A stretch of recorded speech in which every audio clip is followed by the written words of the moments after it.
guys, this is Phil. So my video is pretty late because I've been actually dealing with a work issue, so it has been resolved. But anyway, so today's topic is, or this week's topic is being trans in the workplace.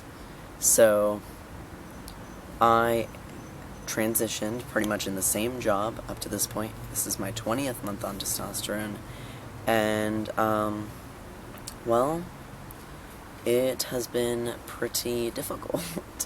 I work in a tourist area, so a lot of people come through who are from different countries, different parts of our country, different parts of our state, and people with different views, and people with the same views, not that many though.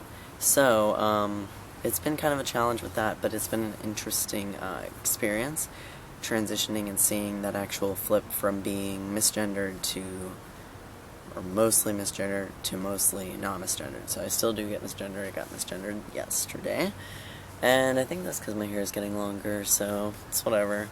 Today's topic is being trans in the workplace, and this has been a challenge to kind of think about because it's still an ongoing thing. Anyway, sorry, there's mosquitoes out here and they're biting me. Anyway, so I started transitioning medically when I was actually working in a restaurant that wasn't at the zoo. So I was working in the zoo when I was 19 when I first came out. And I came out by writing a letter to everyone.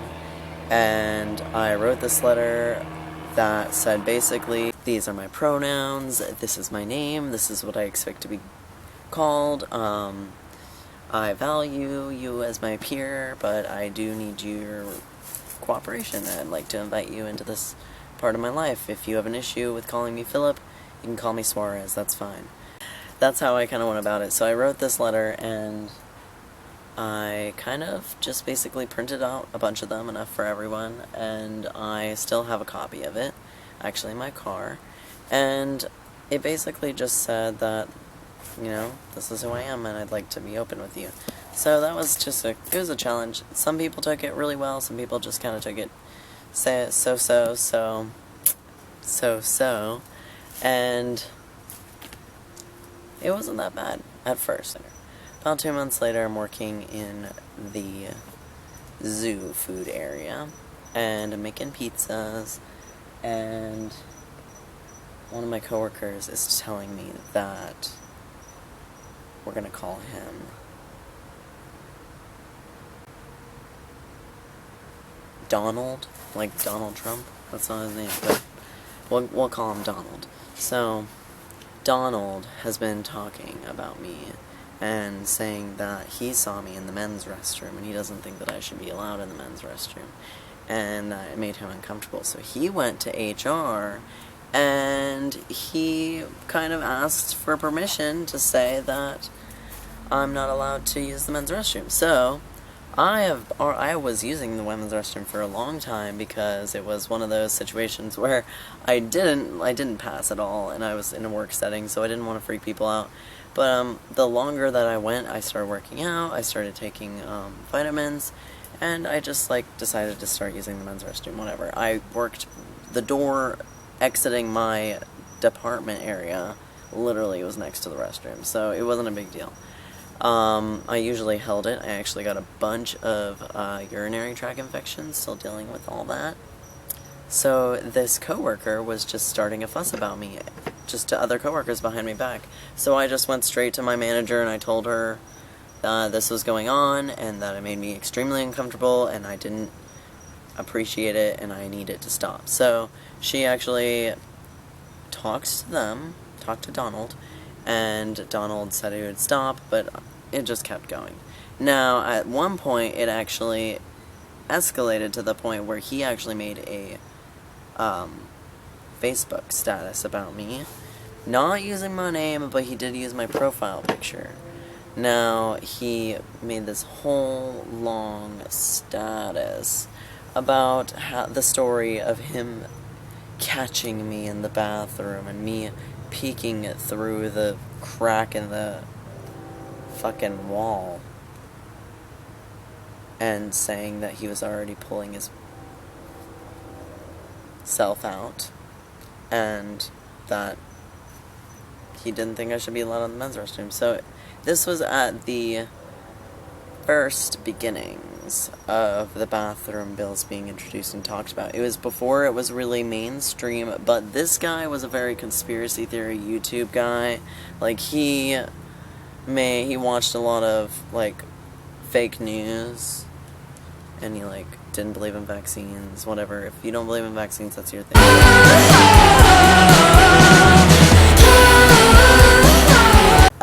No, like, vaccinate your kids, guys.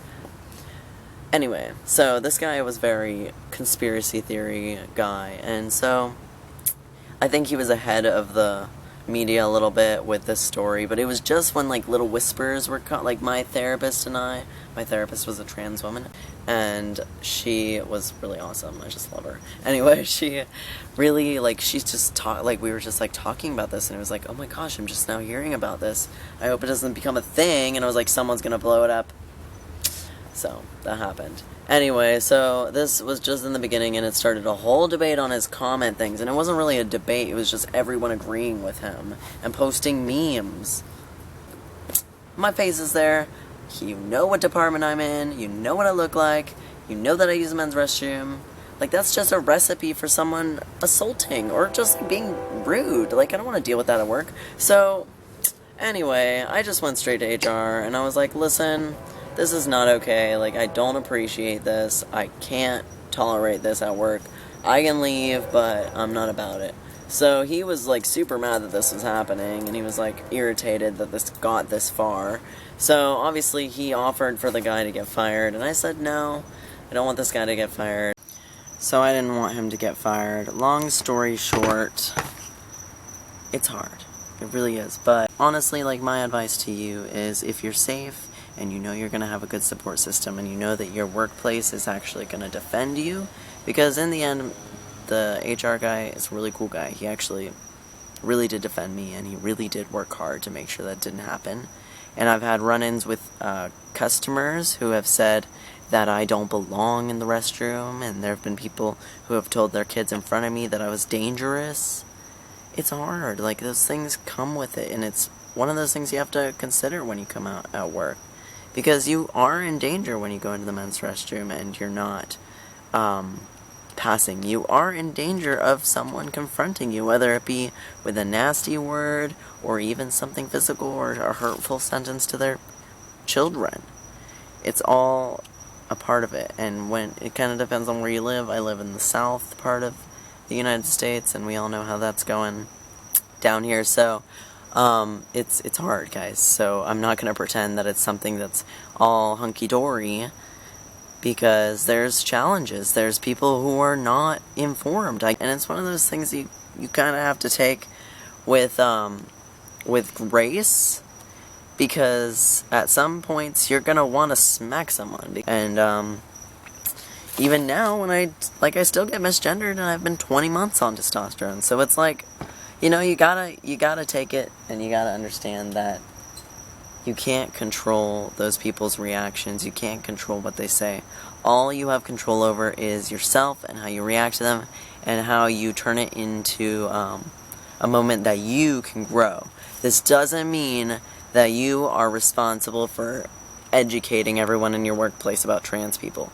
If you choose to do that, that's awesome. That's a good role that you've taken onto yourself. Make sure you're learning adequate information that you can support, so that if people have questions, you can give them answers that are not subjective. You learn. It's one of those things that you learn, and you can read about it. There's lots of techniques. I actually started looking up how to, I think it was like, how to work with people you don't like. And that's not like in a way that I'm no way saying that I don't like people I work with. I love everyone that I work with. They're so nice. But I'm just saying, like, in general, like, customers, or maybe people you don't know, people who are from a different department that you may not know very well, asking questions. Like, I'm not saying all that happens, but this is something that could happen. Maybe I'll make my own version, but I'm not going to pretend I know about, like, conflict resolution. I'm just saying, like, this is some stuff that's worked for me, but I'll make that in a separate video, okay?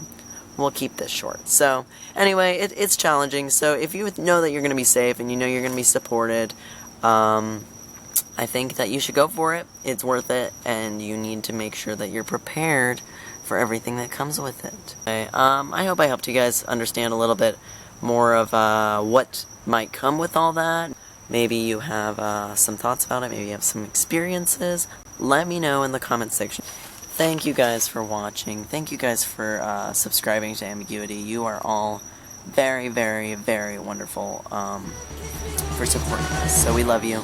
And if you haven't subscribed, what are you waiting for? Subscribe. Feed me all of your fears. We could end all this.